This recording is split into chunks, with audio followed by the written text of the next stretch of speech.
Imagine this. You are a developer who's been coding for years. You mastered your programming languages, you know your frameworks, and you take pride in your ability to solve complex problems. Then one day, you watch as an AI assistant writes a function in seconds that would have taken you 20 minutes. That moment of realization is happening in engineering teams everywhere right now. And it's exactly why we need to talk about how the developer landscape is changing and what to do about it. We created a custom handout for this video. So if you're interested in this topic, grab your copy below.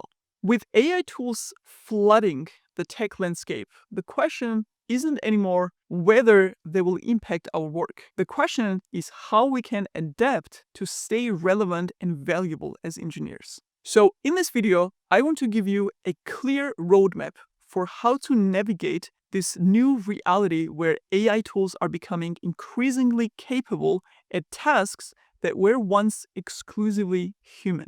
The tech world never stands still. New versions of existing tools are released constantly, entirely new technologies and frameworks emerge regularly. So as engineering professionals, we've always had to adapt to new frameworks and languages and paradigms popping up in our industry. But now we need to be strategic about where we focus our learning efforts, because this shift feels different. It feels more fundamental. It's not just about learning a new tool. It's about completely redefining our role in the development process. So let me share 4 critical skills that will help you not just survive, but even thrive alongside AI tools. So by the end of this video, I want you to have a clear understanding of exactly which capabilities to focus on that will make you irreplaceable and extremely valuable in this changing IT world. Now, creating these videos, especially the more technical ones, actually takes us a lot of time and effort. So if you find this video valuable, please give it a like, and your subscription genuinely helps me continue providing this knowledge for free. Plus, it ensures that you won't miss future videos that could give you that critical edge in your tech career. Now, let's dive in. Skill number 1 is to evolve into an architecture role. Let me explain. Imagine you are a part of an engineering team that's been asked to scale your application to handle 10 times its current traffic. Your product is successful, users love it, but now it needs to grow. And it needs to grow fast. A junior developer on your team immediately opens their code editor and starts optimizing database queries. A mid-level engineer begins researching load balancers and horizontal scaling options and so on. But you take a step back and ask different questions. Is our current architecture even suitable for this scale? Should we consider maybe breaking down our monolith application into microservices? Do we need to rethink our data storage approach entirely? This situation reveals the first critical skill, which is architectural thinking. So while AI tools can generate optimized queries or even help with implementing a load balancer, they cannot make fundamental architectural decisions that shape the entire system, because these decisions require understanding not just the code, but also the business priorities and the operational constraints of your project or company specifically, as well as long-term technical strategy. So when an engineering team needs to decide between investing in vertical scaling versus redesigning for horizontal scaling, that's not just a technical question. It's a business decision with significant implications for cost and maintainability, as well as future flexibility for the system. So when your team faces performance issues in production, AI might suggest code optimizations, but it cannot determine whether the real big picture solution would be to maybe change how your application talks to databases so it gets information more efficiently, which will make everything faster for users, as well as cut down on database costs. Or maybe the solution would be to add caching so that frequently used information is read from quick access memory instead of repeatedly asking the database for the same data, which will again, make the pages load faster, the application much more performant, or move to an event-driven architecture so that different parts of your system can work independently by sending messages to each other rather than waiting in line, which keeps your entire application running smoothly, even if one part of your system crashes or gets overwhelmed during busy times. Or, as I mentioned before, break your large monolithic application into smaller microservices that teams can update separately, which will let you release new features faster without having to test the entire system each time one microservice changes. So these architectural decisions shape everything that follows. They will determine how effectively your team can implement new features, or how quickly your application can scale, and how resilient it will be to failures. As AI tools get better at writing code, the value of coding skills alone will decrease. Very logical, right? But the value of architectural thinking, which is the ability to design systems and make very strategic technical decisions that align with your business goals, that skill will actually increase dramatically. Now, after making these architectural decisions, the next critical skill is implementing them efficiently with modern DevOps practices and cloud-native technologies. So let's continue with our scaling scenario. Let's say you've decided on an architecture that includes breaking down your monolith into microservices with a caching layer. Now, how do you actually bring this vision to life in a way that's reliable, scalable, maintainable, and secure? This is where DevOps expertise becomes absolutely crucial, and that's why we see a huge demand for software developers who know DevOps tools. But here's an important thing. DevOps is not just about knowing some tools and technologies or automating a few processes here and there. It's actually about creating an entire system that enables continuous delivery of value to your users. And in today's cloud-native world, this would mean mastering technologies like containers, Kubernetes, cloud services, CI/CD workflows that fundamentally transform how applications are deployed and scaled. So as a DevOps-aware engineer, first, you would containerize each microservice using Docker, ensuring that they can run consistently across any environment, from your laptop to production servers and so on. Next, you will deploy these containers to a Kubernetes cluster, which automatically handles the scaling, self-healing, load balancing, which will ensure that your application remains available even when individual components fail, which is again part of the architecture decision that we're making. You implement infrastructure as code, so your entire cloud infrastructure, including those Redis instances, even the Kubernetes cluster, can be deployed consistently and reliably across environments if you have dev, testing, prod environment, and so on. You also set up CI/CD pipelines that automatically test and deploy your microservices whenever changes are made. And this means that new features and fixes will reach production in just hours or maybe even minutes instead of days or weeks. And very importantly, you integrate automated security checks at every step of your pipeline, which is scanning for vulnerabilities in your code, containers, infrastructure configurations, and so on. And as a result, your architectural decisions do not just remain as diagrams or documentation, they actually become a living, evolving system that continuously delivers value. While AI can help generate code for individual components, it cannot design and implement this holistic cloud-native approach that connects development, operations, business outcomes with each other. And companies are desperately looking for engineers who understand not just how to write code, but how to build these efficient delivery pipelines on modern cloud platforms. Why? Because in today's competitive landscape for the companies themselves, the speed and reliability with which you can deliver features to users is often a huge differentiator between success or a failure for that company. And of course, engineers to help the company implement those things will be extremely important. And because DevOps has become such a crucial part of software developers' work, but at the same time can be very complex and almost overwhelming for software engineers, we actually created a DevOps roadmap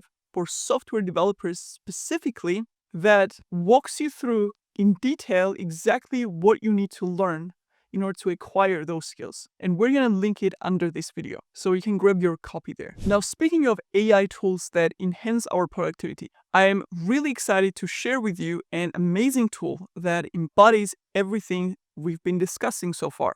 JetBrains has developed Junie, which is their autonomous coding agent that's really changing how developers work with code. What makes Junie different from other AI coding assistants is that it doesn't just generate code snippets.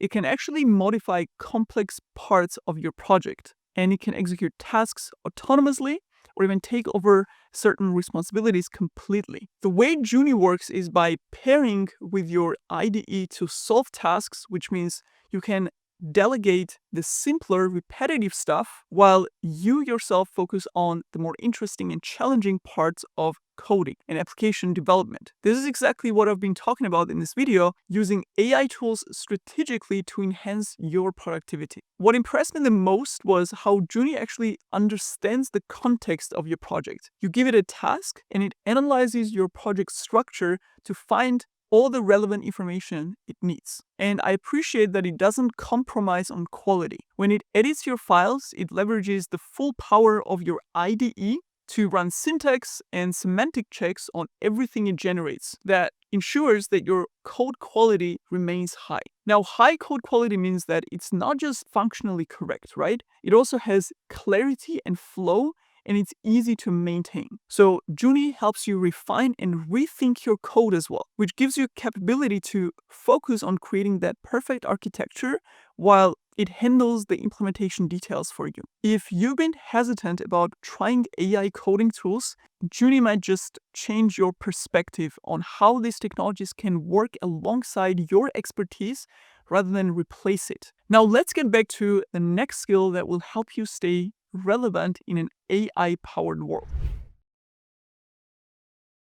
Now that we understand how to architect solutions and implement them with DevOps practices, let's talk about the third critical skill: creating and demonstrating measurable business impact through your technical work. Again, let's imagine two different engineers presenting the results of the scaling project that we've been discussing. In the first scenario, an engineer reports, we've broken down our monolith into microservices, we containerized them, and deployed them to Kubernetes cluster with automated CI/CD pipelines. The work is technically sound, but presented purely as a technical achievement. In the second scenario, another engineer implements similar changes, but reports the following: our microservices architecture with Kubernetes has reduced our average response time from 700 milliseconds to 150 milliseconds, decreased our database load by 65%, and we will save approximately $5,000 per month in infrastructure costs while supporting our growth targets. Additionally, our automated security scanning has already detected and prevented 3 critical vulnerabilities from reaching production, potentially saving us millions in breach-related costs and preserving customer trust. This contrast highlights the third critical skill: creating and demonstrating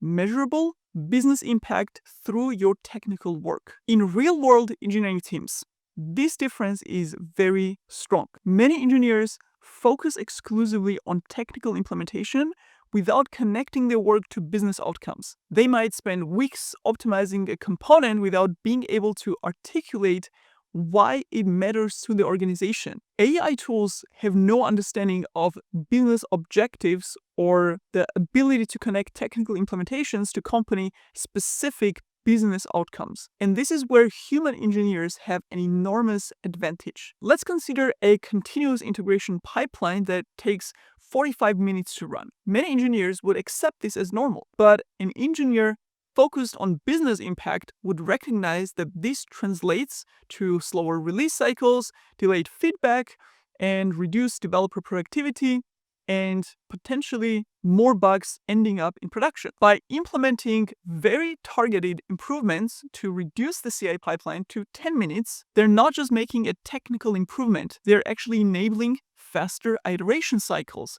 that directly translate to the business's ability to deliver features quickly. As AI tools get better at writing code, your skills in spotting real business problems and fixing them with clear results, as I mentioned before, will become worth much more to companies.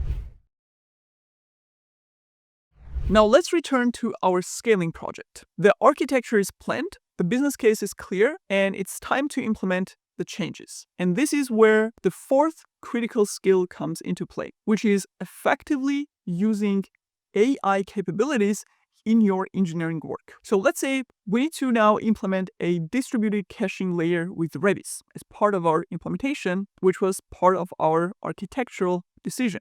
Without AI assistance, we would need to go and research Redis implementation patterns, write the cache client code, implement cache invalidation strategies, add metrics and monitoring, write automated tests, document the implementation, and so on. So it will be a pretty large task. So basically, researching on the internet and putting together some functioning implementation and trying to document it as well as possible. But with AI, our approach changes, right? Because now we have AI to help us do all of that faster and better. So we prompt the AI to generate a draft implementation based on our architectural requirements. AI produces code in seconds, probably, that handles the basic Redis integration, also has cache invalidation logic in that, and even includes tests. Thanks, AI. Now, this is where your engineering expertise comes in again. You need to review the generated code with your architectural knowledge instead of blindly accepting the solution. So let's say you notice that the cache expiration strategy from AI does not really align with your data update patterns. You also identify that the error handling does not consider situations where network connections break between your application and the Redis cache servers, which could cause data inconsistency. Or it doesn't account for application failures where parts of your system cannot communicate with each other during temporal network issues. You also recognize that the monitoring is not capturing some critical metrics that you will need, like memory usage spikes before failures. So this means that engineers who are able to use AI and then adapt the AI-generated results to their project-specific requirements will have an enormous advantage because you're able to do quality work fast. So tasks that might have taken days now take just hours with potentially higher quality and more comprehensive test coverage. So it's about developing a workflow that combines AI assistance with your unique human judgment. So you use AI to handle boilerplate and routine coding tasks, then you apply your expertise to refine and validate generated code, and you focus your time on the most complex aspects that require human judgment. I have to say that engineers who resist these AI tools out of fear or maybe skepticism are actually putting themselves at a significant disadvantage. So they're kind of playing against themselves. The best engineers will see AI as a force multiplier that takes care of the boring tasks so that they can work on more important things. Now, these four skills do not exist in isolation. They actually complement and reinforce each other. So let's return to our application scaling scenario one last time to see how these skills actually work together. First, with architectural thinking, you determine that implementing a caching layer and restructuring your data access patterns, as well as breaking down a monolith into microservice application is going to be the most effective approach to handle increased traffic. In the second stage, using your DevOps skills and knowledge, you design the entire system, you select the right combination of technologies, and you design your system technically to give you those results. In the next stage, using your business impact focus, you now analyze the business impact of that technical implementation. And you analyze that these changes will actually reduce the response times by, let's say, 70%, decrease infrastructure costs by $5,000 per month, and on top of that, it will support the company's growth targets, which directly impacts revenue potential. And finally, once we know exactly technically what the architecture should look like, how we're going to restructure all of this, and what business impact it will have, we will need to implement those changes by leveraging AI tools so that instead of weeks or months of work, we can actually get the work done in just a few days or sometimes even hours. So with this workflow, you are making the key architectural decisions tied to positive business results while using AI to handle much of the implementation work. And this makes you extremely valuable to your company than just being good at coding. Now, in DevOps, as I very often mention in my videos, it's not just about knowing how to code. It's about seeing the bigger picture. You become the person who can identify bottlenecks in the delivery process, who can automate repetitive tasks and connect technical solutions to business outcomes. Like when I demonstrate CI/CD pipelines, the value isn't just in writing the pipeline code, but in understanding how that pipeline impacts deployment speed or developer productivity, and ultimately the company's ability to deliver features faster to customers. This broader perspective is exactly why DevOps professionals are so highly demanded, because you're literally solving problems that affect the entire organization, multiple teams underneath it. Now, here's a very important point I want to highlight.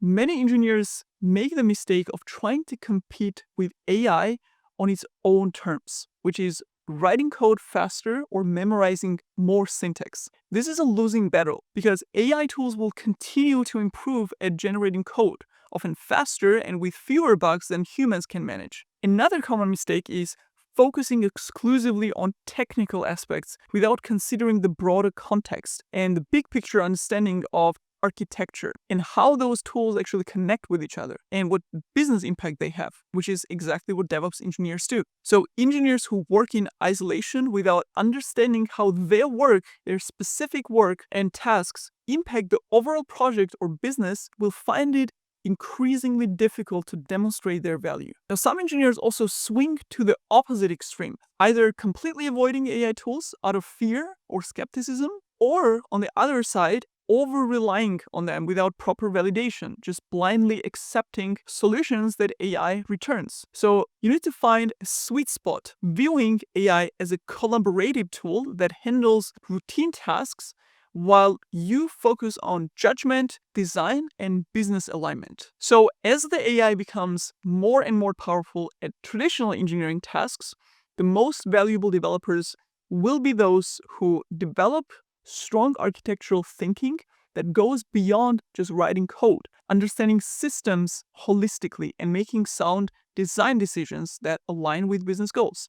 Also, who focus on creating and communicating business impact through their technical work, connecting the efforts directly to metrics that matter to the company, as well as ones who master AI tools as productivity multipliers, integrating them into workflows while maintaining control of critical decisions. Now, I'm curious to hear about your experiences with AI coding tools. Are you already using them? And which of these 4 skills do you think you can start practicing right away? Share your thoughts in the comments. And remember that as an engineering professional, learning never stops. The tech world is constantly changing with new tools being released and new approaches being developed. So adopt the mindset of continuous learning to stay up to date with the industry developments. This is the best way to make sure that you always stay highly demanded and valuable as an engineer. Now, if you found this video helpful, share it with one friend or colleague who you think will benefit from this information as well. And with that, as always, thank you for watching and see you in the next video.